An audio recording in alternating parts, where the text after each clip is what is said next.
وأنتم مسلمون أما بعد فإن أصدق الحديث كتاب الله وخير الهدي هدي محمد صلى الله عليه وسلم وشر الأمور محدثاتها وكل محدثة بدعة وكل بدعة ضلالة وكل ضلالة في النار.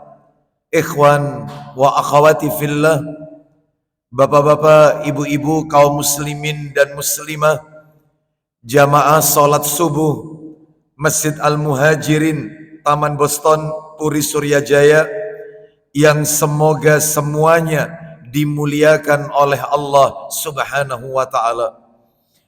Tidak ada kata yang patut kita ucapkan di pagi hari ini selain rasa syukur kita kepada Allah Tabaraka wa ta'ala atas segala karunia nikmat yang telah Allah berikan kepada kita, yang tentunya kita tidak akan pernah mampu, tidak akan pernah bisa menghitung-hitung nikmat tersebut. Mulai kita bangun dari tidur sampai kita tidur kembali, bahkan tidur itu sendiri juga bagian dari karunia nikmat Allah yang wajib untuk kita syukuri. Allah Subhanahu wa ta'ala menegaskan dalam ayatnya, wa in ta'uddu ni'matallahi la tuksuha, dan jika kalian menghitung-hitung nikmat Allah, maka pasti kalian tidak akan pernah mampu, tidak akan pernah bisa untuk menghitung-hitungnya. Kita tidak diperintah oleh Allah untuk menghitung-hitung nikmat tersebut, tetapi Allah memerintahkan kita untuk mensyukuri nikmat-nikmat tersebut. Allah menegaskan pula dalam ayatnya, fadhkuruni adzkurkum washkuruli wala takfurun. Maka ingatlah kalian kepadaku, niscaya aku akan mengingat kalian.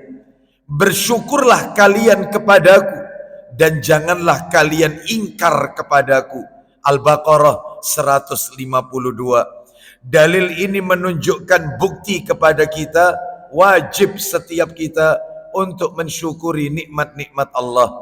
Dan di antara nikmat-nikmat tersebut yang kita rasakan di pagi hari ini adalah diberikannya kita kemudahan, kesempatan untuk melaksanakan ibadah sholat subuh yang dikerjakan secara berjamaah. Semoga seluruh amalan ketaatan yang kita lakukan di pagi hari ini tercatat di sisi Allah sebagai amalan yang diterima dan diridhoi oleh Allah Subhanahu wa ta'ala. Bapak Ibu kaum muslimin dan muslimah rahimani wa rahimakumullah, pada pagi hari ini kita akan melanjutkan materi kita, yaitu kitab yang ditulis oleh Syekh Abdul Aziz bin Fathi As-Sayyid Nada, yaitu kitab yang berjudul Mawsu'atul Adab Al-Islamiyah Al-Murattaba Alal Hurufil Hijaiyah, yang sudah diterjemahkan ke dalam bahasa Indonesia dengan terjemahan bebas, Ensiklopedia Adab menurut Al-Quran dan As-Sunnah. Baik, Bapak Ibu sekalian, rahimani wa rahimakumullah, menurut catatan saya, terakhir bulan yang lalu, kita masih berada pada bab yang pertama, huruf alif. Karena memang buku ini di dalam daftar isinya disajikan berdasarkan huruf hijaiyah, alif, ba, ta, sa, jim, ha, dan seterusnya. Dan kita masih berada pada huruf alif, pasal yang ketiga, babnya bab al-adhan. Karena kalau kita tulis adhan, itu menggunakan huruf alif juga. Jadi bab-bab yang disajikan itu berdasarkan huruf hijaiyah. Al-adhan, adhan penulisannya adalah diawali dengan huruf alif. Adab al-adhan. Menurut catatan saya, terakhir kita sudah masuk pada pertanyaan yang nomor 10. Karena memang modelnya saya buat dengan tanya jawab. Ada pertanyaan, ada jawaban. Seputar adzan. Pertanyaan dan jawaban seputar adzan. Sebagaimana yang bisa kita lihat di layar, pertanyaan nomor 1, apa makna adzan? Sudah kita bahas. Apa makna iqamah? Sudah kita bahas. Kapan adzan itu disyariatkan? Yaitu tepatnya pada 1 Hijriah di kota Madinah, bukan di kota Makkah. Yang keempat, apakah syariat adzan disebutkan dalam Al-Quran? Ya, ada. Di dalam Al-Quran di surat yang kelima. Bisa dilihat di catatan kaki atau footnote-nya. Di surat Al-Ma'idah ayat 58. Apa hikmah disyariatkannya adzan dan iqamah? Itu juga sudah kami sampaikan. Pertanyaan yang keenam, apa hukum mengumandangkan adzan? Hukumnya fardu kifayah, bukan fardu ain. Yang ketujuh, apa keutamaan adzan dan iqamah? Banyak ya, adzan dan iqamah ini adalah sangat ditakuti oleh syaitan. Bahkan syaitan lari terbirit-birit kalau mendengar adzan dan iqamah. Bahkan muadzin itu orang yang mengumandangkan adzan, lehernya paling panjang nanti di hari kiamat.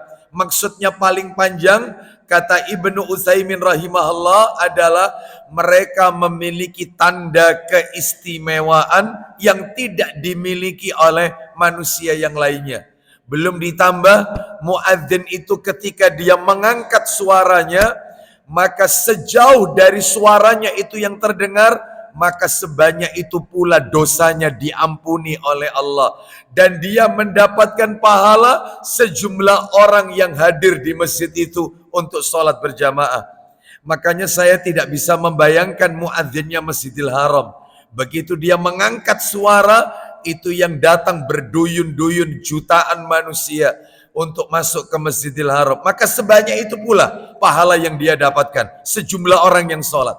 Masya Allah. Ini makanya pekerjaan muadzin ini, pekerjaan yang tugas muadzin ini tugas yang bergengsi. Yang paling besar pahalanya ketimbang imam. Paling besar muadzin ketimbang imam sholat. Nah, makanya para alim ulama menekankan muadzin lebih utama daripada imam sholat. Bapak Ibu sekalian rahimani wa rahimakumullah. Lalu kemudian berikutnya nomor 8. Bagaimana lafaz bacaan adzan yang sahih? Waktu itu sudah kami sampaikan ya. Ada yang bacaan adzan itu 15 kalimat. Umumnya kita seperti itu. Allahu Akbar, Allahu Akbar, Allahu Akbar, Allahu Akbar. Asyhadu an la ilaha illallah, asyhadu an la ilaha illallah, asyhadu anna Muhammad Rasulullah, asyhadu anna Muhammad Rasulullah. Hayya 'alas shalah, hayya 'alas shalah, hayya 'alal falah, hayya 'alal falah. Allahu Akbar, Allahu Akbar, la ilaha illallah. 15 kalimat. Dan ini dalilnya bisa kita lihat dalam Ibnu Majah. Ada yang 17 kalimat Bapak Ibu, takbirnya 2 tapi syahadatnya 4 kali. Allahu Akbar, Allahu Akbar. Lalu kemudian syahadat tapi direndahkan suaranya. Asyhadu an la ilaha illallah, asyhadu an la ilaha illallah. Masih rendah. Asyhadu anna Muhammad Rasulullah, asyhadu anna Muhammad Rasulullah. Baru naik ke atas. Asyhadu an la ilaha illallah, tinggi. Asyhadu an la ilaha, tinggi. Asyhadu anna Muhammad Rasulullah, asyhadu anna Muhammad Rasulullah. Hayya 'alas shalah, hayya 'alas shalah, hayya 'alal falah, hayya 'alal falah. Allahu Akbar, Allahu Akbar, la ilaha illallah. 17 kalimat. Dalilnya riwayat Muslim. Dalam Sahih Muslim nomor 379. Ini sunnah Nabi. Harus kita tumbuh suburkan. Ya. Namun kalau masyarakatnya sudah siap. Ya, sudah mengenal dalil tersebut. Kalau belum siap, maka jangan coba-coba Bapak Ibu sekalian. Ya, maka tentunya mudarat yang ditimbulkannya lebih besar daripada maslahat yang ingin dicapai. Baik. Terus ada yang 19 kalimat, takbirnya 4. Kalau tadi kan 2, ini 4. Syahadatnya juga tetap 4. Kita lanjut nomor 9. Bagaimana lafaz bacaan iqamah yang sahih? Cuma 2 versinya. Versi yang pertama 11 kalimat. Ya umumnya kita begitu kan. Allahu Akbar, syahadu an la ilaha illallah, syahadu anna Muhammad Rasulullah, hayyalas shalah, hayyalal falah, qad qamatis shalah, qad qamatis shalah, Allahu Akbar, la ilaha illallah. 11 kalimat. Ada yang 17 kalimat, semuanya ada dalilnya dan bisa dilihat pada footnote catatan kakinya, Bapak Ibu. Yang 17 kalimat ini takbirnya 4 kali, syahadat tauhid 2 kali, syahadat rasul 2 kali, terus hayyalatain, hayyalas shalah, hayyalal falah, qad qamatis shalah, takbirnya lagi 2 kali, baru kemudian la ilaha illallah. Total 17 kalimat. Baik, yang nomor 10 lah ini yang terakhir bulan yang lalu sampai di sini. Apa syarat sahnya azan? Orang itu mengumandangkan azan, syarat sahnya apa? Yang pertama niat. Niatnya betul-betul niat karena Allah, tidak ada tendensi apapun. Yang kedua, dikumandangkan jika telah masuk waktu sholat. Sudah masuk waktu sholat. Kalau subuh sudah masuk 4:21, sebagaimana yang ditetapkan oleh ulil amri untuk jadwal waktu sholat wilayah sekitar kita, maka harus dikumandangkan azan. Terus yang ketiga, wajib menggunakan bahasa Arab dan muadzinnya tidak disyaratkan harus ngerti bahasa Arab. Paham tidak paham, azannya tetap pakai bahasa Arab. Nggak boleh bahasa Indonesia. Allah Maha Besar, nggak boleh ya. Harus dengan bahasa Arab. Yang kelima, wajib tertib urut sesuai sunnah. Nggak boleh dibolak-balik. Hayya 'alal falah. Terus berikutnya hayyalas shalah. Nggak. Harus tertib. Hayyalas shalah dulu, baru hayyalal falah. Lalu yang keenam, tidak boleh mualah. Mualah itu terlalu lama menunggunya. Allahu Akbar. Lama menunggunya lama. Ya, ada jeda yang lama. Allah nggak boleh terlalu lama. Itu namanya mualah. Yang keenam yang ketujuh adalah mengeraskan suara, mengangkat suara. Dan yang berikutnya yang kedelapan dilakukan dengan satu muadzin. Maksudnya apa? Jika seorang muadzin sedang adzan, di tengah-tengah ia pingsan atau bahkan meninggal, maka orang yang menggantikannya tidak boleh meneruskan lafaz adzannya. Enggak. Harus diulang lagi dari awal. Itu ya. Jadi kalau dia meninggal saat membaca asyhadu anna Muhammadar Rasulullah, meninggal, maka penggantinya nggak boleh meneruskan hayyalas shalah, nggak, mulai dari awal lagi. Allahu Akbar, satu adzan. Ya, satu muadzin. Baik, dan ini disebutkan oleh para alim ulama. Sekarang nomor 11 Bapak Ibu, pagi hari ini. Kita lanjutkan, 11. Siapakah yang layak mengumandangkan azan dan iqamah? Adabnya azan ini. Siapa yang layak? Yang berdiri untuk mengangkat suara mengumandangkan azan. Ternyata syaratnya juga banyak. 11 Bapak Ibu. A, B, C sampai K itu hurufnya. Yang pertama muslim. Jelas. Orang kafir maka tidak sah. Yang kedua usianya mumayyiz. Sekalipun belum balik. Usia mumayyiz itu 7 atau 8 tahun. Makanya di zaman Nabi itu pernah ada imam anak kecil berusia 8 tahun menjadi imam. Karena bacaannya, hafalannya banyak. Maka dia boleh jadi imam. Meskipun yang muadzin itu anak kecil yang belum khitan. Selama dia sudah usianya usia mumayyiz, maka nggak apa-apa, sah adzannya. Mumayyiz itu belum balik, tapi sudah akil. Mumayyiz itu bisa membedakan antara yang baik dengan yang buruk. Itu mumayyiz. Dia belum balik tapi sudah akil, akil tapi belum balik. Itu mumayyiz. Kita lanjutkan nomor 3, berakal. Berakal di sini adalah kebalikannya, dia bukan orang gila. Nah, yang berikutnya yang kelima, niat yang soleh. Nah, ini niatnya. Bapak Ibu mohon maaf, kalau bisa mengangkat muadzin itu adalah orang-orang yang tidak mengharapkan upah. Mana dalilnya? Mungkin bisa dibantu ya. Di mana Mas Dian biasanya? Silakan. Bisa dibantu, kelihatan ya. Bisa dibantu dalilnya yaitu di Tirmidzi. Tirmidzi kita bisa lihat nomornya nomor di catatan kakinya itu nomor 209 Bapak Ibu. Tirmidzi nomor 209 dalam Sunan Tirmidzi. Kita bisa lihat dalilnya. Ya, silakan. Dari Utsman bin Abu Al-As radhiyallahu an, dia berkata, kita dengarkan. Nabi sallallahu alaihi wasallam bersabda, "Anittakhid muadzinan la ya'khudhu ala adanihi ajran." Tuh jelas sekali. Silakan. Dari Utsman bin Abi Al-As Ya. sesungguhnya sebagian amanat terakhir Rasulullah Shallallahu Alaihi Wasallam kepadaku adalah agar aku mengangkat seorang muadzin yang tidak mengambil upah atas azannya. Tuh, itu. Wasiat terakhir kata Utsman bin Abi Al-As radhiyallahu an sebelum Nabi berpisah meninggalkan kita, itu yang aku dengar wasiat terakhir adalah angkatlah seorang muadzin yang dia tidak mengambil upah. Artinya dia tidak menetapkan upah itu atau dia tidak mengharapkan upah itu. Tetapi jika dia tidak meminta, tidak menetapkan dan tidak mengharap lalu dia diberi, itu rezeki buat dia. Jadi ini harus dengan niat yang soleh, Bapak Ibu sekalian. Lalu kemudian yang keenam, mengetahui masuk waktu sholat. Dia harus tahu kapan subuh, kapan zuhur, kapan itu asar, waktu maghrib, waktu isya. Dia harus tahu itu. Yang ketujuh, lebih afdal atau lebih utama dalam keadaan suci. Muadzinnya dalam keadaan suci. Yang berikutnya, yang kedelapan, berdiri menghadap kiblat, bukan duduk. Muadzin itu kalau bisa berdiri dia, bukan duduk. Mana dalilnya? Dalilnya bisa kita lihat di situ, di catatan kakinya, Sahih Bukhari, nomor aslinya nomor 604. Bukhari 604. Ya, kita bisa lihat.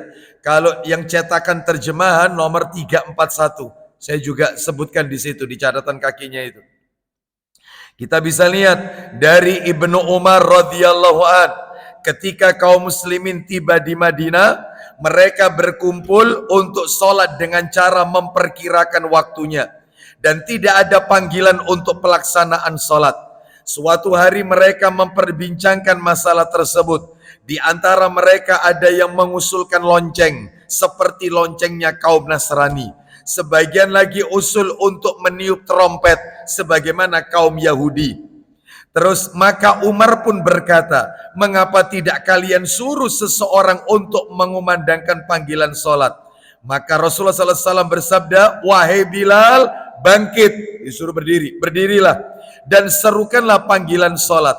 Nabi menyuruh Bilal dengan kalimat, ya Bilal, kum itu berdiri. Fanadi bisalah, berdirilah hai Bilal, kumandangkan azan. Nah ini ya, berarti syariatnya adalah dengan berdiri. Kita lanjutkan yang nomor 9, yang I. Disunahkan bersuara bagus dan keras dengan tetap memahami kaidah-kaidah tajwid. Ya, itu disebutkan dalam hadis Abu Dawud nomor 499 dari Abdullah bin Zaid dengan suara yang lantang. Kita lanjutkan aja Bapak Ibu. Yang J, disunahkan memasukkan dua jarinya dalam dua telinganya seraya menoleh ke kanan dan ke kiri. Jadi muadzin adabnya memasukkan dua jarinya ke dua lubang telinganya. Allahu Akbar. Kalau satu gimana Ustaz? Boleh, ya, boleh. Ya, sunnahnya itu dua, ya, atau begini, boleh. Itu sunnah itu. Nabi yang mengajarkan demikian. Itu di mana itu dalilnya? Dalilnya dalam riwayat Ibnu Majah, dalam Sunan Ibnu Majah, nomornya 589 dari Abu Juhaifah. Kita lanjutkan saja. Terakhir, nomor 11, muadzin disunahkan memalingkan wajahnya ke kanan dan ke kiri pada kalimat hayy alatain. Hayy alatain itu hayyalas shalah dan hayya alal falah. Jadi prakteknya boleh seperti ini misalnya. Hayyalas shalah itu menoleh ke kanan dulu. Hayyalas shalah. Boleh. Terus menghadap lagi ke kiblat. Terus ketika akan mengucapkan hayyalas shalah miring lagi. Hayyalas shalah begitu. Terus menghadap lagi ke kiblat. Begitu hayyal falah miring ke kiri. Atau boleh juga seperti ini. Dia menghadap ke kiblat dulu. Hayya 'alas shalah. Boleh. Hayya 'alas shalah. Boleh. Bapak, ya. Makanya kalau dilihat muadzinnya Masjidil Haram itu, mic-nya itu kanan kiri, ya. Depan ada, kanan kiri ada. Sehingga ketika muadzin itu melafadzkan ini suaranya tidak hilang, tetap terdengar, ya. Jadi dia menoleh ke kanan, hayyalas shalah, hayyalal falah, menoleh ke arah kiri. Baik, itu diajarkan oleh Nabi sallallahu alaihi wasallam dalam riwayat Muslim nomor 503 di nomor aslinya. Kita lanjutkan Bapak Ibu. Nomor 12 pertanyaannya. Apa yang disunahkan bagi orang yang mendengarkan azan? Nah, kita ini yang dengarkan azan. Tolong dihafalkan Bapak Ibu ya, 5 hal yang wajib panjenengan ketahui ketika mendengarkan azan. 5 hal. Apa itu? 1. Mengucapkan sebagaimana yang diucapkan muadzin. Muadzinnya mengucapkan Allahu Akbar, Allahu Akbar, Allahu Akbar, Allahu Akbar. Mengucapkan yang sama. Itu nomor 1 itu. Yang nomor 2, membaca, yaitu membaca doa, ya apa ini? Membaca zikir ketika syahadat.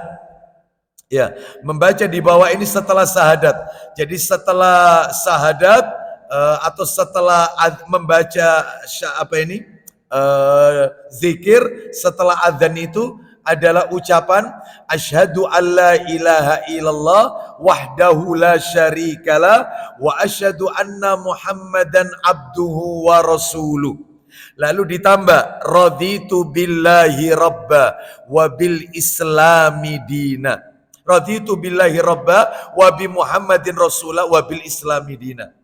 Kalau raditu billahi rabba wa bil islami dina wa bi Muhammadin sallallahu alaihi wasallam nabiyya, itu zikir pagi, zikir petang. Kalau setelah adzan raditu billahi rabba wa bi Muhammadin rasula wa bil islami dina. Jadi setelah mendengarkan adzan la ilaha illallah, tugas panjenengan yang nomor 2 membaca asyhadu alla ilaha illallah. Setelah ditirukan la ilaha illallah ya, asyhadu alla ilaha illallah wahdahu la syarikalah wa asyhadu anna muhammadan abduhu wa rasuluh, raditu billahi rabba wa bi muhammadin rasulah wa bil islami dina. Yang nomor 3 tugasnya bersolawat kepada Nabi. Sebelum nomor 3, Bapak Ibu bisa lihat itu, boleh mengucapkan wa ana, artinya wa ana, dan saya juga bersaksi ketika muadzin mengucapkan syahadat. Jadi Bapak Ibu ketika mendengar muadzin mengucapkan asyhadu alla ilaha illallah, maka kita yang mendengar tambahkan wa ana asyhadu alla ilaha illallah. Itu ya. Terus ketika muadzin mengucapkan asyhadu anna muhammadar rasulullah, maka kita mengucapkan wa ana, saya juga bersaksi, wa ana asyhadu anna muhammadar rasulullah. Itu sunnah yang sudah mulai asing Bapak Ibu. Rata-rata kita cuma nirukan asyhadu alla ilaha illallah, asyhadu alla ilaha illallah, tanpa disertai wa ana. Itu sunnah yang sudah mulai asing. Di mana itu dalilnya? Kok ada penambahan wa ana? Dalilnya bisa minta tolong Mas? Abu Dawud nomor 526 dari Aisyah radhiyallahu anhuma. Kita dengarkan sunnah yang asing ini, yaitu asing di tengah-tengah kaum muslimin, Bapak Ibu sekalian. Abu Dawud 526. Ya, silakan.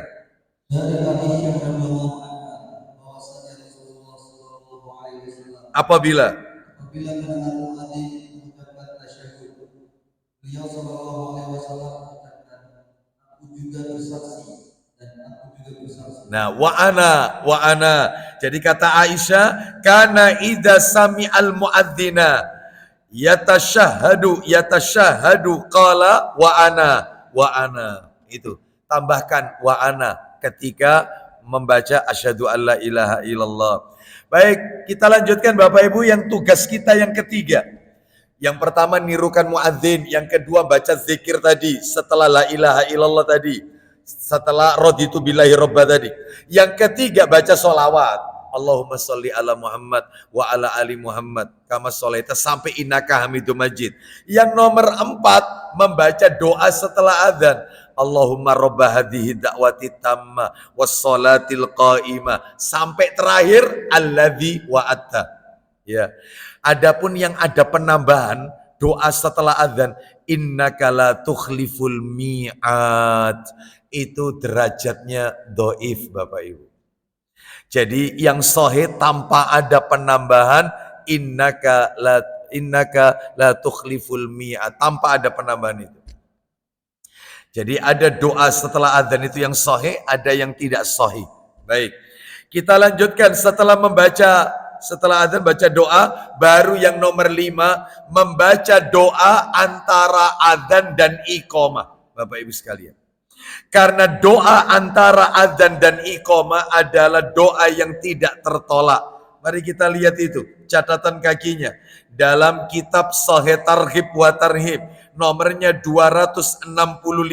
Saya bacakan dari Anas bin Malik radhiyallahu an, dia berkata, Nabi sallallahu alaihi wasallam bersabda, "Ad-du'a'u bainal adhani wal iqamah la yuraddu." Doa antara adzan dan iqamah tidak tertolak, alias dikabulkan oleh Allah. Apakah bahasa Arab? Enggak, bahasa Indonesia pun bisa, boleh, ya. Baik, jadi itulah 5 yang kita lakukan ketika mendengarkan adzan. 5 hal. Sekarang yang nomor 13. Apa itu taswib? Apa itu taswib? Taswib itu adalah bacaan as-salatu khairum minan naum. Itu taswib. As-salatu khairum minan naum, itu taswib. Hukumnya sunnah yang dibaca saat adzan kedua salat subuh setelah lafaz hayya alal falah. Jadi ini dibaca ketika subuh. Kalau subuhnya ada 2 kali adzan seperti di Masjidil Haram, di Masjid Nabawi, bahkan masjid-masjid sekitar kita ada yang adzan subuhnya 2 kali. Di tempat saya itu ada. Ya. Di tempat saya itu ada 1 jam sebelum adzan subuh. Jadi kurang lebih jam 3:15 atau lewat 20 itu adzan. Tetapi tanpa menyertakan as-salatu khairum minan naum. Nah, begitu nanti adzan subuhnya, adzan keduanya, barulah menyertakan as-salatu khairum minan naum setelah hayya alal falah. Itu namanya taswib. Ya, taswib. Baik, nomor 14. Bagaimana lafaz adzan jika terjadi hujan deras, angin kencang atau wabah menyerang? Seperti kemarin kita sudah melewati, yaitu di masa Covid kemarin. Nah, maka banyak masjid-masjid yang mengumandangkan lafaz adzannya itu, ya, mungkin kita tidak pernah dengar. Ternyata itu diajarkan oleh Nabi, yaitu ucapan sallu fi buyutikum. Ya, kan lockdown, nggak boleh ke masjid. Hanya adzan saja tapi tidak ada sholat berjamaah. Itu muadzinnya menambahkan sallu fi buyutikum. Artinya apa sallu fi buyutikum? Sholatlah di rumah-rumah kalian. Atau ucapan yang lain, ala sallu fir rihal. Sholatlah di tempat-tempat kalian. Lah ucapan ini penempatannya dipilih Bapak Ibu. Ada 3 opsi. Silakan dipilih. Opsi pertama, kedua, atau ketiga. Pilihan. Opsi pertama, diucapkan setelah sempurna adzannya, langsung membaca shollu fi buyutikum. Jadi setelah muadzin mengucapkan la ilaha illallah, maka ditambahkan shollu fi buyutikum. Berapa kali itu? Boleh 2 kali. Sallu fi buyutikum. Nah itu. Ya. Baik. Atau yang kedua, itu semua ada dalilnya ya, ada catatan kakinya semua itu. Yang kedua, diucapkan di tengah adzan sebagai pengganti hayalas shalah. Jadi enggak pakai hayalas shalah. Jadi begitu ucapan asyhadu anna Muhammadar Rasulullah, kan mestinya hayalas shalah. Ini tidak. Sallu fi buyutikum. Sallu fi buyutikum. Baru kemudian hayya alal falah. Nah, gantinya hayalas shalah. Boleh nih, boleh. Semuanya ada dalilnya itu di situ. Saya cantumkan. Lalu kemudian yang ketiga, boleh juga setelah ucapan hayal sholat dan hayal al-falah. Sebelum Allahu Akbar. Jadi setelah hayya 'alal falah, hayya 'alal falah, kan mestinya kan Allahu Akbar. Ini tidak. Sallu fi buyutikum, sallu fi buyutikum. Allahu Akbar, Allahu Akbar. La ilaha illallah. Silakan boleh dipilih bagi muadzin mana yang menurut dia bagus. Kita lanjutkan, semua ada dalilnya. 15. Apakah ketika safar, nah ini perjalanan jauh, dan ketika terlewat waktu sholat kerinan terlewat waktu sholat ini, apakah tetap disyariatkan adzan? Jawabannya iya. Bapak ibu musafir mampir ke rest area, ternyata jamaahnya sudah selesai sholat semua. Anda sholat sendiri atau mungkin sama dengan jamaah yang lain, tetap adzan, tetap adzan. Terus bagaimana kalau saya ketiduran, ternyata saya terbangun jam 1 siang, kelewat duhurnya, ya, apakah tetap adzan? Iya, tetap adzan. Mana dalilnya? Dalilnya adalah di dalam hadis riwayat Muslim, nomornya 681. Kita dengarkan ya, itu nomor asli. Cetakan terjemahannya 641. Nah, silakan bisa dibantu. Sahih Muslim 681 atau 641 yang cetakan terjemahan dari Abu Qatadah radhiyallahu an. Silakan. Dari Abu Qatadah radhiyallahu anhu katanya, Rasulullah sallallahu alaihi wasallam berpidato di hadapan kami. Iya. Antara lain beliau bersabda, "Kamu akan berjalan sejak petang dan sepanjang malam, insyaallah baru akan bertemu air besok." Terus. Pasukan terus berjalan tanpa menoleh satu sama lain. Terus. Kata Abu Qatadah, ketika hari sudah larut malam, aku berada di samping beliau Rasulullah sallallahu alaihi wasallam. Ternyata mengantuk sehingga duduknya di atas kendaraan jadi miring. Terus. Aku mendekati beliau dan menumpang beliau tanpa membangunkannya. Jadi ini safar jauh ini ya. Itu Nabi sampai ngantuk sampai badannya miring di kendaraan. Maka Abu Qatadah menopang badan beliau, dipegangi badan beliau. Masya Allah. Lanjut teruskan. Sehingga duduk beliau di atas kendaraan lurus kembali. Terus. Kemudian beliau miring pulang kembali, lalu luruskan pula. Terus. Demikianlah protokol sepanjang jalan pada malam itu. Terus. Sehingga akhirnya ketika waktu sahur tiba, beliau sangat miring dari sebelumnya dan hampir terjatuh. Terus. Aku mendekati beliau dan menumpangnya. Beliau terbangun dan mengangkat kepalanya seraya berkata, "Siapa ini?" Jawabku, "Abu Qatadah." Tanya beliau, "Sejak kapan kau berjalan seperti ini di sampingku?" Lanjut. Jawabku, "Sudah sejak sepanjang malam." Sepanjang malam. Terus. Kata beliau, "Semoga Allah selalu menjagamu karena kamu telah menjaga Nabi." Lanjut. Apakah kita telah ketinggalan? Ya. Masih adakah orang di sekitar kita? Jawabku, "Ini ada beberapa orang pengendara. Ternyata kami semua ada 7 orang." Lanjut. Tiba-tiba Rasulullah SAW menyimpang dari jalan lalu menerbangkan diri seraya bersabda, Ya. "Jaga waktu sholat." Yang mula-mula terbangun ialah Rasulullah SAW. Ternyata matahari sudah terbit. Nabi mengatakan tetap jaga sholat. Ya. Nabi tertidur juga. Ternyata begitu bangun matahari sudah terbit. Lanjut. Yaitu ketika sinar matahari telah mengenai punggungnya. Berarti subuhnya kelewat ini. Subuh kelewat. Lanjut. Kami pun bangun dengan terkejut. Beliau bersabda, "Mari berangkat." Kami berangkat dan terus berjalan. Terus. Ketika matahari telah agak meninggi, beliau berhenti dan meminta air yang membawa untuk berwudu. Kemudian. Beliau berwudu tidak seperti biasanya, tetapi agak ringan. Terus. Namun melengkapi semua anggota wudu. Lanjut. Setelah beliau berwudu, air masih tersisa diambil sedikit. Sabda beliau, "Simpan air ini baik-baik, nanti akan ada gunanya bagi kita." Lanjut. Kemudian Bilal adzan. Bilal adzan. Adzan ini. Padahal matahari sudah terbit. Ya. Jadi meskipun sholat terlewat, maka tetap adzan, Bapak Ibu sekalian. Sekalipun misalnya di masjid itu sudah adzan, maka kita adzan sendiri, nggak perlu pakai pengeras suara Bapak Ibu. Ya, pinjam mic-nya masjid, "Pak, saya pinjam mic-nya masjid, saya mau adzan." Nggak perlu. Kita adzan sendiri dan tidak perlu meninggikan suara. Cukup orang di sekitar kita aja yang dengar Allahu Akbar, Allahu Akbar, Allahu Akbar, Allahu Akbar. Misalnya ini Ustadz nggak pakai adzan, cuman komat tok. Apa nggak boleh? Boleh. Boleh, nggak masalah. Ya, karena memang adzan ini hukumnya fardu kifayah. Kalau sudah ada orang yang mengumandangkan adzan, maka gugur kewajiban bagi yang lain. Hanya saja ditekankan dalam hal ini tetap adzan karena Nabi mencontohkan demikian. Bapak Ibu sekalian. Jadi safar atau terlewat tetap adzan. 16, masih panjang itu dalilnya. Apakah ada adzan bagi orang yang sholat sendirian? Iya, ada adzan meskipun dia sholat sendirian. Itu dalilnya disebutkan dalam riwayat Abu Dawud nomor 1203. Nabi menceritakan tentang seseorang yang berada di puncak gunung yang mana Allah itu tertawa.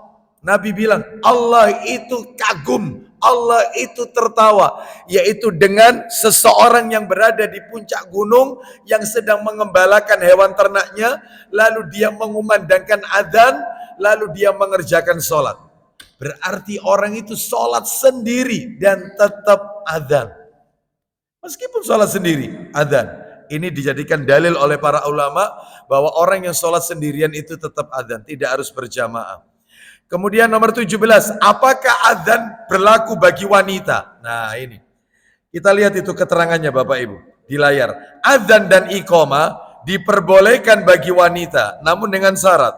Hanya dilakukan di lingkungan tempat jamaah khusus wanita, serta tidak meninggikan suara. Dalilnya adalah Ibnu Umar radhiyallahu anhu pernah ditanya tentang adzan bagi kaum wanita dan beliau marah mendengar pertanyaan tersebut dan mengatakan, apakah saya melarang orang untuk berzikir menyebut nama Allah? Apakah saya melarang orang untuk berzikir menyebut nama Allah? Artinya boleh kalau begitu. Wallahu a'lam. Ya, bahkan dalam riwayat lain disebutkan hadis Ummu Waraqah binti Abdullah bin Naufal al-Ansariyah radhiyallahu anha, Rasulullah SAW senantiasa berziarah ke rumah beliau dan mengangkat seorang muadzin bagi beliau serta memerintahkan beliau untuk mengimami keluarganya. Nah, ini ya. Baik. Kita lanjutkan 18. Apakah saat sholat Idul Fitri dan Idul Adha juga dikumandangkan adzan? Jawabannya tidak ada adzan dan tidak ada iqamah. Idul Fitri, Idul Adha. Bahkan tidak ada ucapan as-salatu jami'ah. Ada.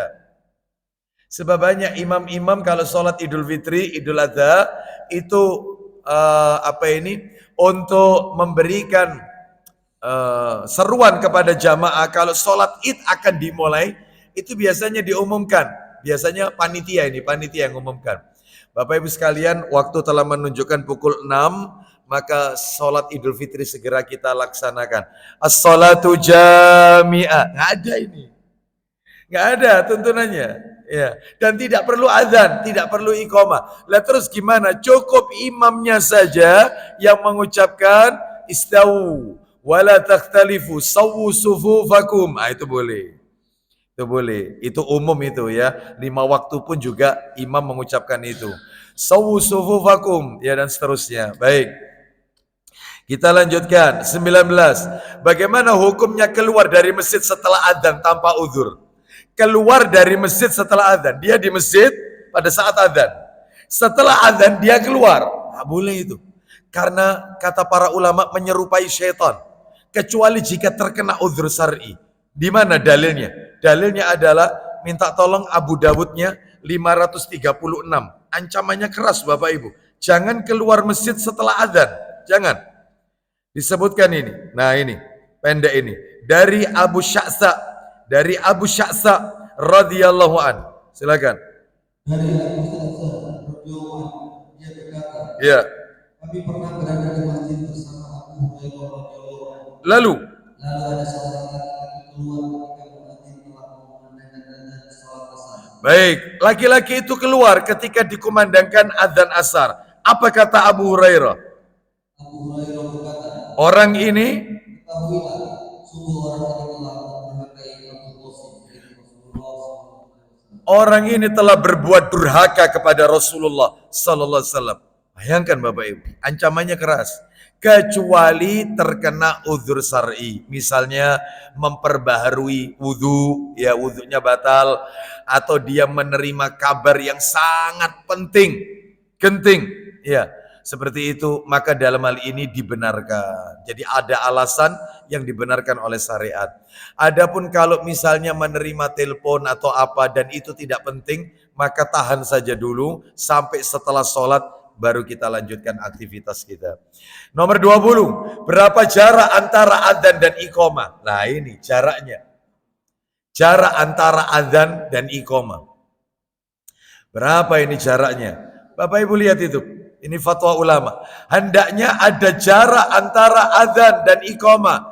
Guna apa? Mempersiapan untuk menuju masjid berupa wudhu, sholat sunnah, doa, dan seterusnya. Kasih kesempatan jamaah. Mungkin rumahnya agak jauh, mungkin dia kepingin tahiyatul masjid, mungkin dia pengen menghabiskan waktunya banyak berdoa antara adzan dan iqamah. Kasih kesempatan. Jangan setelah adzan langsung dikumandangkan iqamah. Sesuaikan dengan kondisi jamaah. Terkecuali Bapak Ibu. Misalnya dalam keadaan taklim. Misalnya taklimnya ba'da maghrib. Begitu masuk waktu isya, maka diskors dulu. Berhenti dulu sejenak di kumandangan adzan isya. Setelah adzan isya masih ada sepiling waktu, maka dilanjutkan tanya jawab atau mungkin kajiannya dilanjutkan sedikit. Lah setelah itu kemudian baru dikumandangkan iqamah. Ini boleh yang seperti ini. Dan jangan juga terlalu jauh Bapak Ibu, terlalu lama. Ya, saya pernah cerita kalau nggak salah. Satu saat saya pernah memberikan kajian khutbah nikah di Kampung Bugis, Bapak Ibu. Kampung Bugis ini Manado. Nah itu. Kajiannya khutbah nikahnya itu pagi. Nah, dan ceramah walimah. Setelah itu masuk sholat zuhur. Lah ketika itu ada beberapa jamaah dari Surabaya juga ikut waktu itu. Ustadz nanti jam berapa pesawatnya? Jam sekian. Oh iya, baik kalau begitu. Ya wis Ustadz keburu Ustadz. Ini apa adzan? Sholat di bandara atau di sini Ustadz? Wis di sini aja lah. Di sini aja kita dengar adzan kok. Sudah sholat di sini aja.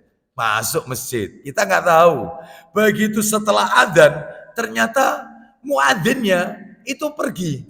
Kita nggak tahu kemana. Jadi kosong masjid ini.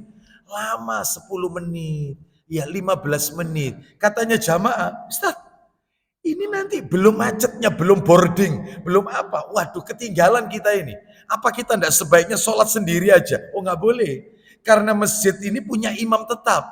Kecuali kalau imam tetapnya ngizinkan kita sholat duluan, nggak apa-apa. Sebab itu kalau kita laksanakan, sholat kita sah, tapi kita berdosa.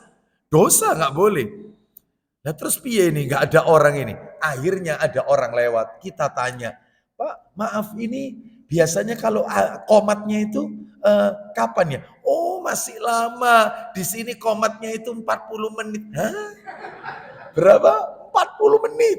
Bayangkan Bapak Ibu. Akhirnya qadarullah, sudah nunggu 15 menit, hampir 20 menit. Terdengar suara di balik tempat imam itu. Nah berarti ada orang. Kita ketuk pintunya, dibuka.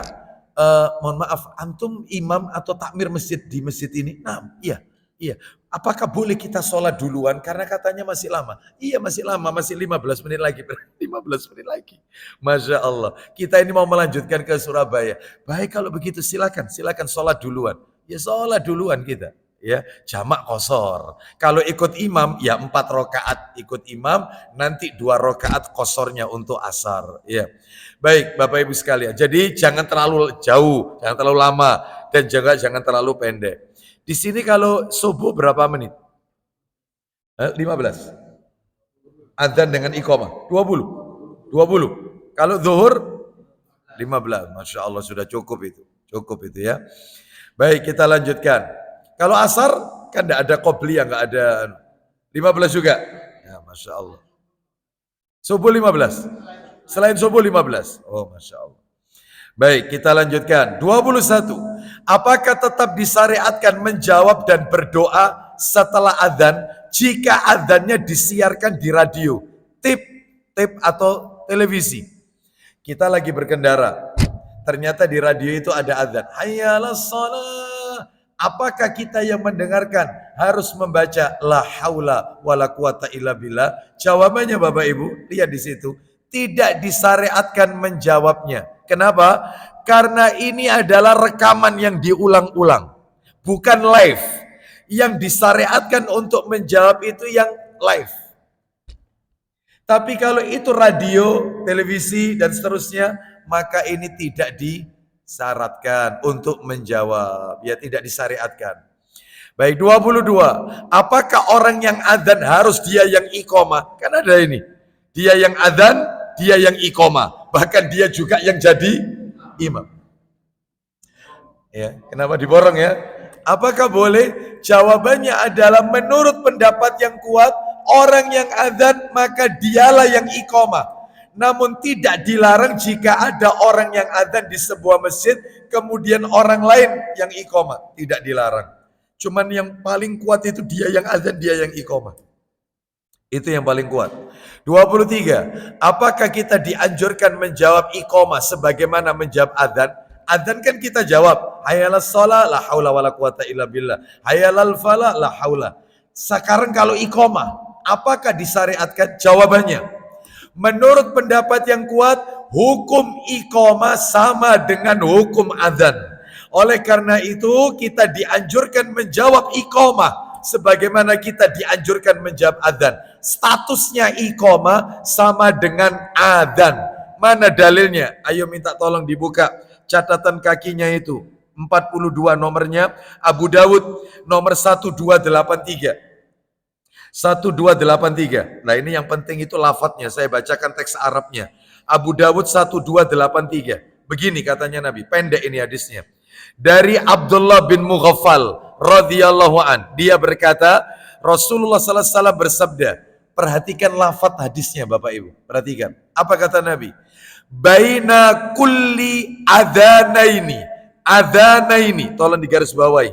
Saya ulang, baina kulli adzanaini salatun, baina kulli adzanaini salatun liman syaa. Tuh, coba silakan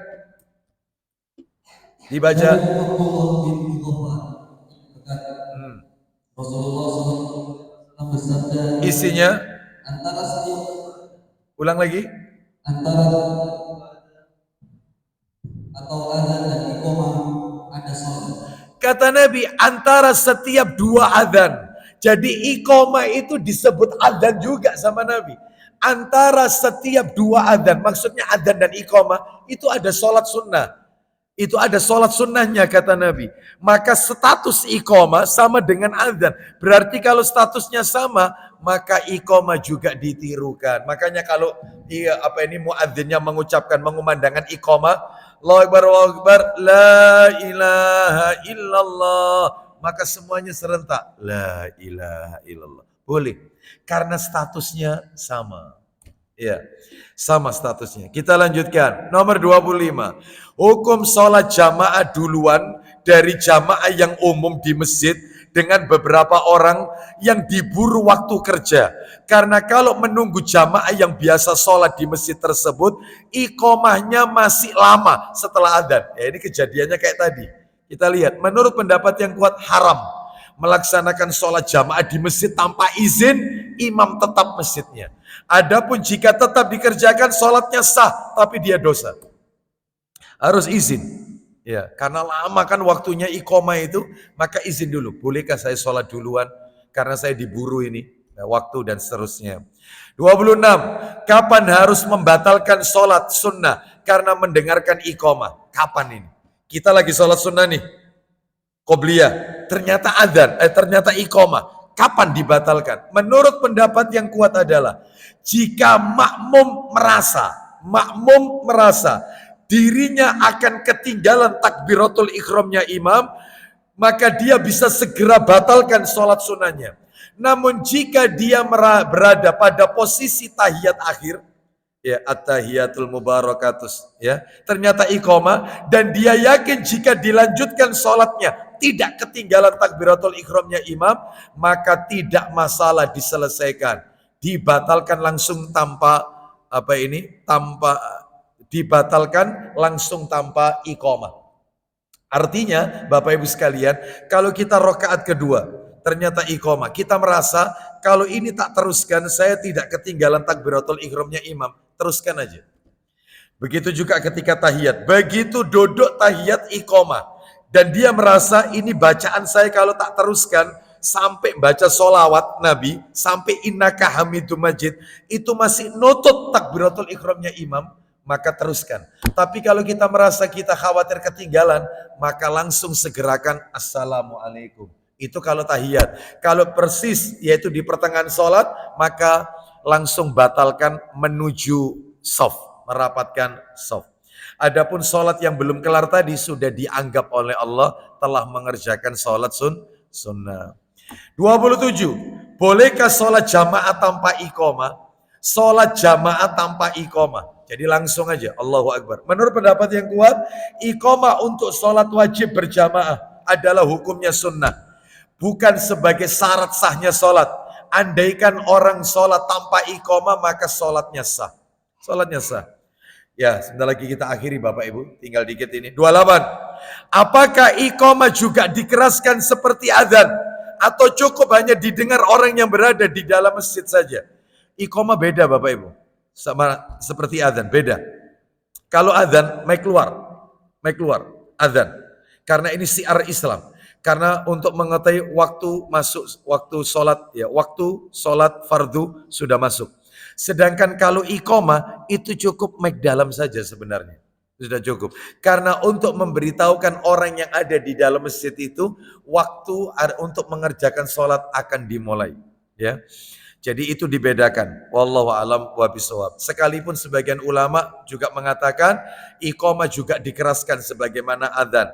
Jika adzan dikumandangkan di tempat A, maka iqamah juga dilakukan di tempat A yang sama dan bukan di tempat yang lain. Kan ada Bapak Ibu. Adzan itu di dalam. Ini kan Masjid Al-Muhajirin ada ruangannya ya. Jadi adzan di dalam. Iqamahnya di sini. Itu sebenarnya pendapat yang kuat. Iqamahnya tetap di dalam. Iqamahnya. Kalau adzannya di sini, iqamahnya di sini. Adzannya di dalam, maka iqamahnya di dalam. Itu pendapat yang kuat demikian. Berdasarkan riwayat yang sahih. Wallahu a'lam bishawab. Meskipun kalau dilakukan di tempat yang berbeda, nggak apa-apa. Cuman kan ini kurang mencocoki sunnah Nabi Sallallahu Alaihi Wasallam. Itu ya. Baik. Kita lanjutkan. Yang ke-29. Dia yang adzan, dia yang iqamah, dan dia juga yang jadi imam. Apakah boleh? Jawabannya boleh. Diborong semuanya. Nggak apa-apa. Boleh. Dia adzan, dia iqamah, dia juga jadi imam. Boleh. Saya pernah mengalami kondisi yang seperti ini. Waktu tempat tinggal saya bukan di Kletek, masih di Bebean. Saya dulu sempat tinggal di Bebean. Bebean Timur. Jadi arah mau ke Simowau Bapak Ibu sekalian. Nah di situ ada musola. Musola itu ya tidak jauh dari musola itu ada makam, kuburan. Tapi ada space, jarak untuk lalu lalangnya orang. Baik. Saya pulang dari kajian waktu itu ada acara di luar kota, di Malang. Itu sampai rumah jam 2. Saya berpikir ini kalau tak tinggal tidur istirahat, maka kelewat subuh saya. Ya sudahlah, tak pakai aktivitas yang lain. Akhirnya adzan. Begitu adzan, saya ke masjid, tidak lama. Sebentar, qomat. Biasanya ada jaraknya, ini qomat. Loh kok qomat? Saya akan mempercepat langkah kaki saya. Begitu saya masuk, ternyata dia juga yang jadi imam. Sudah. Saya tok makmumnya Bapak Ibu. Ini musola, bukan masjid, musola. Saya tok. Dia di depan, saya persis di belakangnya dia. Nggak ada sama-sama. Dan waktu itu saya pakai gamis warna putih. Ketika dia mengucapkan waladhdallin, ya saya bilang lah makmum. Amin. Itu dia miring-miring gini. Ini kak kuburan soalnya dekat. Ya, miring-miring. Saya sudah nggak enak ini gara-gara orang ini saya tidak khusyuk salat saya. Akhirnya betul pada waktu rokok dia pakai celana kan. Pada waktu rokok Allahu Akbar itu ngintip di antara dua kakinya. Akhirnya tak dorong sama saya. Betul itu tak dorong. Batal. Baleni lagi. Ulangi lagi. Oh, tadi tidak ada orang ya Pak Ustadz. Tiba-tiba ada amin ya. Terus baju putih-putih. Tak pikir, Masa ada terus ya WB gombel terus kemudian sholat. La ilaha illallah ya. Lah ini fenomena Bapak Ibu sekalian ya. Kasihan nasibnya subuh itu ya. Baik, musola ini bukan masjid. Jadi nggak ada yang sholat, bayangkan. Itu. Oleh karena itu maka tidak apa-apa sebenarnya. Dia yang adzan, dia yang iqamah, dia yang jadi imam. Boleh, nggak apa-apa. Nomor 30, apa saja yang masuk kategori bid'ah dalam adzan dan iqamah. Lah ini horor. Yang masuk kategori bid'ah dalam adzan itu 5 Bapak Ibu. Yang nomor pertama, ini termasuk bid'ah, mohon maaf. Yang pertama, tidak ada tuntunan dari Nabi ini. Memutar murotal Al-Quran, zikir dan sholawatan sebelum sholat. Ya seperti terjadi di masjid-masjid sekitar kita. Sebelum dikumandangkan adzan ada bacaan Quran, ada pembacaan sholawat dan seterusnya. Ya, insya Allah hafal semua kok. Ya Rasulullah. Ya, nah seperti itulah. Ini nggak ada tuntunannya. Ya. Yang nomor 2, menabuh beduk sebelum adzan sebagai pertanda masuknya waktu sholat. Padahal syariatnya adalah cukup adzan. Tidak perlu menabuh beduk. Wong lonceng aja ditolak sama Nabi, terompet ditolak sama Nabi. Dalam riwayat yang lain api. Nabi juga menolak karena ini termasuk ibadahnya orang Majusi, Zoroaster. Ya, Majusi. Terus kemudian apa ini? Ketika adzan disetujui oleh Nabi. Jadi alat-alat seperti ini tidak diperkenankan, tidak ada tuntunan dari Nabi. Nomor 3, adzan di kuburan. Mayit diadzani. Ada nggak mayit diadzani? Ya, mayit diadzani. Nah, seperti itu ya. Jadi makanya kalau proses perawatan jenazah itu ditangani sesuai sunnah, insya Allah yang seperti ini tidak akan terjadi Bapak Ibu. Tapi kalau sudah tidak ditangani sesuai sunnah, maka ya tetap ada adzan di kuburan. Terus yang keempat, menjawab lafaz qad qamatis shalah, qad qamatis shalah, itu dengan doa, dijawab dengan doa aqamahallahu wa adamaha. Aqamahallahu wa adamaha. Artinya semoga Allah menegakkannya dan mengekalkannya. Ini tidak ada dalilnya. Termasuk menjawab lafaz as-salatu khairum minan naum. Itu dijawab dengan ucapan sodakta wa barorta. Sodakta wa barorta. Artinya engkau telah berkata dan berbuat baik. Ini juga tidak ada dalilnya. Termasuk adzan pada saat mau berangkat umroh di bandara. Adzan. Ada nggak yang kayak gini? Mau haji diadzani. Ya, itu kan ada. Saya pernah pada waktu ngantar jamaah di Juanda jam 9 pagi ini. Pesawat kalau tidak salah pada waktu itu jam 12 ya. Jadi sudah boarding sebelumnya jam 8. Jam karena internasional. Ini jam 9 adzan. Loh, apa sudah masuk zuhur? Ya belum Pak Ustadz, wong ini jam 9. Lah kok dengar adzan? Itu loh Ustadz, ada grup lain mau berangkat, Ustadznya adzan. Oh, iya. Ini jadi nggak ada yang kayak begini tuntunannya ya untuk berangkat umroh atau haji. Wallahu alam wa bisawab. Demikian Bapak Ibu yang bisa kami sampaikan, tuntas materi kita, berarti kajian berikutnya jika Allah takdirkan kita bertemu kembali, kita akan membahas yaitu berarti pasal yang nomor 4 insya Allah. Pasal yang keempat nanti insya Allah. Nanti kita lihat nanti babnya bab yang lain. Sampai di sini ada yang mau ditanyakan? Silakan Pak.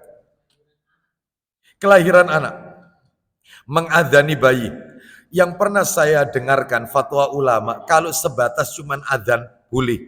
Yang tidak ada adalah mengikomahi, ya, mengomati telinga kiri bayi.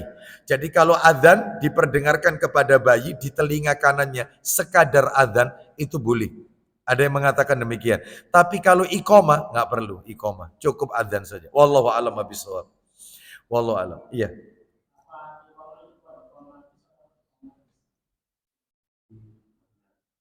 Gimana pertanyaannya? Lafat iqamah? Iya. Qad qamatis shalah. Ya. Qad qamatis shalah. Ya. Qad qamati shalah. Bukan. Qad qamatis shalah. Itu ya. Baik. Itu karena memang bersambung itu. Ya.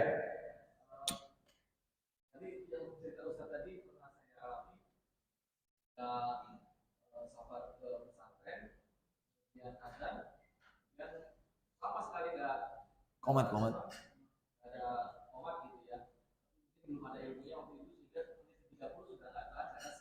Salat. Setelah saya tanyakan ternyata kalau hari Ahad kan libur tetap adzan tapi nanti komatnya setelah istirahat selesai.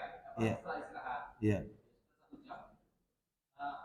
Kebiasaan itu begitu tapi di tempat lain ada Ustaz. Tadi kan ada yang 6 atau apa itu bahwa Bilal itu harus tahu kapan waktunya sholat. Dan di tempat lain itu tahu waktunya sholat jam berapa, gitu. Tapi mundur kadang jam 4 gitu ya, atau setengah 5. Adzannya. Adanya sore-sore atau asar gitu ya. Saya tanyakan kenapa? Karena menunggu orang selesai bertani atau bekerja sehingga nanti bisa berjalan sama-sama. Nah, barakallahu fiik. Yang pertama Bapak Ibu sekalian, adzan itu waktunya sudah ditetapkan oleh Allah. Waktu sholat sudah ditetapkan. Dalilnya Allah berfirman di surat An-Nisa ayat 103. Mari kita dengarkan. Allah berfirman An-Nisa ayat 103. Allah berfirman di surat yang keempat, ya, An-Nisa ayatnya adalah ayat 103. Nah ini, kita baca yang bagian akhirnya Bapak Ibu sekalian. Allah berfirman, Inna sholata kanat alal mu'minina kitabam mauquta. Yang artinya, sesungguhnya sholat itu adalah kewajiban yang ditentukan waktunya atas orang-orang yang beriman. Jadi sudah ditetapkan waktunya, kapan subuh, kapan zuhur, kapan masuk waktu asar. Maka dalam hal ini seyogyanya pada saat masuk waktu sholat tetap adzan. Adapun perkara pelaksanaan sholatnya itu agak ditunda, maka itu dibenarkan. Lah dibenarkannya ini Bapak Ibu, terutama waktu zuhur dan waktu isya. Jadi zuhur itu boleh diundur, boleh. Terus kalau isya itu juga boleh diundur. Semakin agak ke malam sedikit, maka semakin yaitu afdol waktu isya. Itu. Adzan tetap on time, tetapi pelaksanaannya berarti kan iqomahnya, maka dia akan diundur. Zuhur dan isya. Seperti itu. Itu diperbolehkan. Adapun kalau tadi disampaikan asar, maka ini kurang tepat Bapak Ibu. Semestinya asar tetap adzan. Nanti ketika mereka pulang dari bertani, maka mereka bisa berjamaah, maka dikumandangkan iqomah. Waktunya tetap adzan di waktu-waktu yang telah ditetapkan. Jangan dirubah adzan 4:30, jangan ya. Tetap adapun pelaksanaannya mungkin bisa disesuaikan dengan uruf kebiasaan masyarakat setempat. Wallahu alam wa bisawab. Begitu Pak ya. Ya.